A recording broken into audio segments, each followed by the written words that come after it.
Okay. John's just setting us up so we can. My hair's gone absolutely wacky today. Now, I literally just thought I probably should have got dressed properly and put on like makeup and stuff, but working from home, you just don't do it, do you? Is that okay?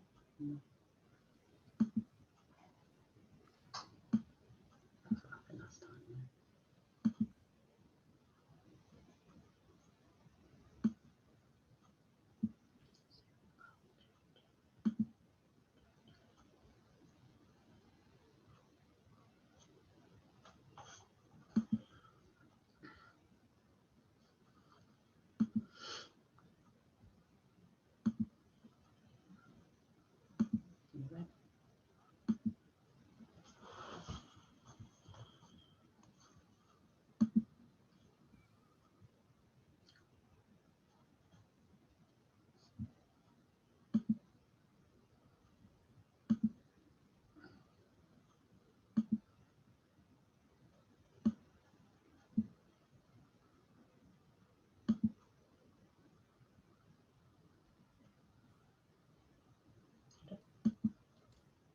Yay.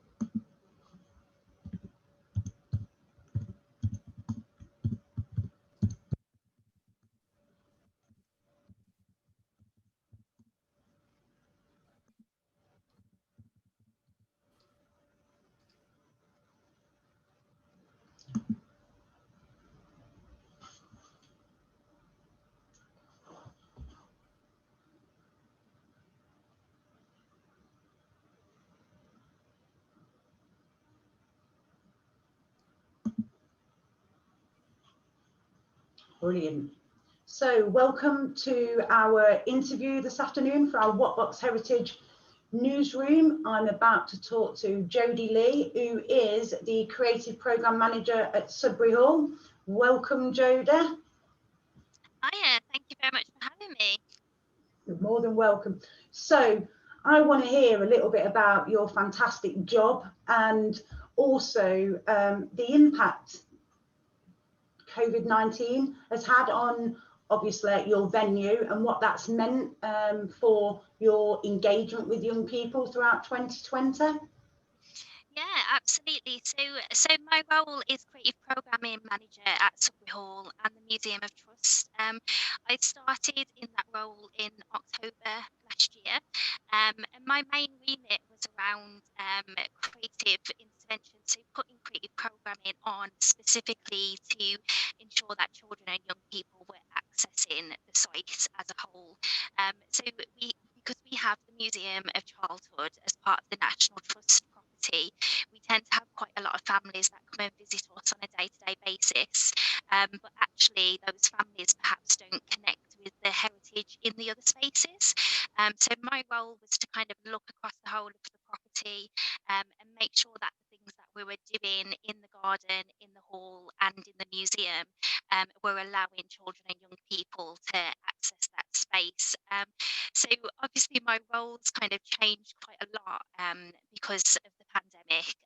What I was supposed to be doing this year was trialing and testing lots of different programming, different techniques, different projects, and asking quite a lot of questions of children and young people around how they want to be accessing spaces and what they want the future of Sudbury Hall and the Museum of Childhood to look like for them.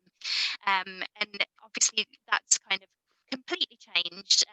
So I've been lucky enough to be working throughout the pandemic, and actually what I've been able to do is I've been able to do consultation digitally with children and young people and families, like a lot of organisations have been doing. So been using our social media to do consultation. We've created things like activity packs for people to complete activities at home and send them in to us. But we also did a really nice project, and we're still doing it now, around the fact that because we're a Museum of childhood, our responsibility is to make sure that we're talking about childhoods for future generations. So we did a lovely project where we were asking children and young people to send in their kind of artwork and their stories around this year for the pandemic, the things that they did at home during lockdown, how sort of school was different for them. And we had a lot of children sending in stuff for us that we have kind of added to our collection, and they've been sort of acquired in a very sort of formal way. So we're looking forward to sort of sharing that as a formal exhibition in the near future, but also for future generations of children and young people as well. Brilliant, thank you. So well, what an exciting role, but as the creative program manager at Sudbury Hall, what does success look like to you when it comes to the engagement of young people in the shaping of your future service deliverer? So I think success would be that children and young people were embedded at every level in the decision making of that. And it's quite complicated to do that when you're looking at kind of larger scale organisations. And actually, because of the way properties work at the National Trust, there's very different models that are going to work for different properties.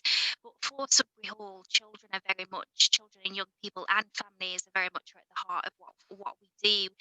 So we're working to make sure that children and young people are embedded across that whole experience. So that goes from anything to what's on our tea room menu to actually sort of developing projects and exhibitions alongside children and young people. And we've been working to kind of develop more formal structures of how we have sort of steering groups and ambassadors, and how we can have young people curators to help us develop the exhibitions as well. But it's not something that can kind of happen overnight. We're doing lots of work to make sure that we're having conversations with different young people as well, rather than just the people that come along to us and visit us on a day-to-day basis. So we're doing lots of pre-work to make sure that those decision makers with us are a mix of young people from across the Midlands, really.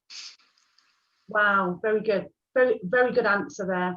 So if you could share your own 3 top tips with other heritage locations as to why they should engage in people in their services, what would your advice be? That's really hard. I'd be asking them why they shouldn't, really. But yeah, I think in terms of why they should, I mean, it's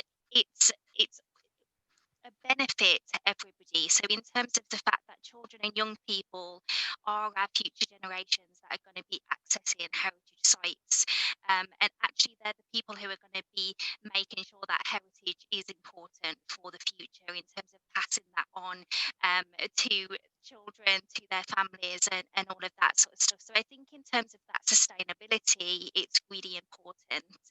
But I also think there's something that's really wonderful about working with children and young people. I'm relatively new to the heritage sector, so I come from sort of a creative arts background. But what you kind of find is that heritage comes with a certain sort of type of what we expect the people to be in that space, or the rules in that space.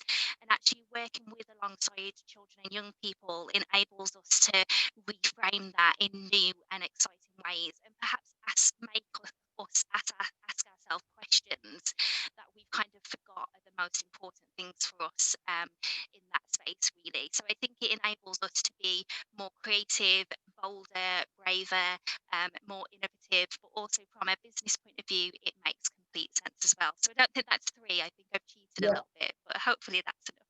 That's absolutely amazing.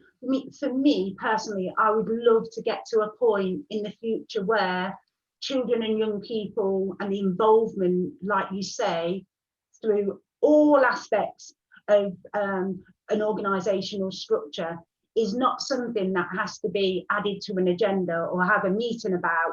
It's second nature. You know, children and young people don't appear on the agenda because it's second nature. They're involved in every element of the fabric of the very nature of the services that are delivered. I think we're a long way to get there, and hearing you share kind of your top tips and your kind of passions, the real benefits really of organisations working with young people, and like you say, benefiting from their creativity and fresh eyes and their perspective of how they actually look at things and interact with things is just gold dust. You can't put amount of money on the actual outcomes that come from working and including young people in that very journey. So thank you so much for taking the time to speak to us as part of our newsroom. And if people want to find out a little bit more about Sudbury Hall, how can they find out more about? So Twitter's probably the easiest way, any of the social medias, but also if you could just kind of pop me into Google, my email's on there, so if there's anything that people just want to ask or anything like that, and I've got a personal Twitter account that you can access me through my work as well, so just don't be shy to get in touch. Brilliant. Well, Jodie Lees, thank you so much for taking the time to speak to us this evening. Thank you very much for having me. We've just finished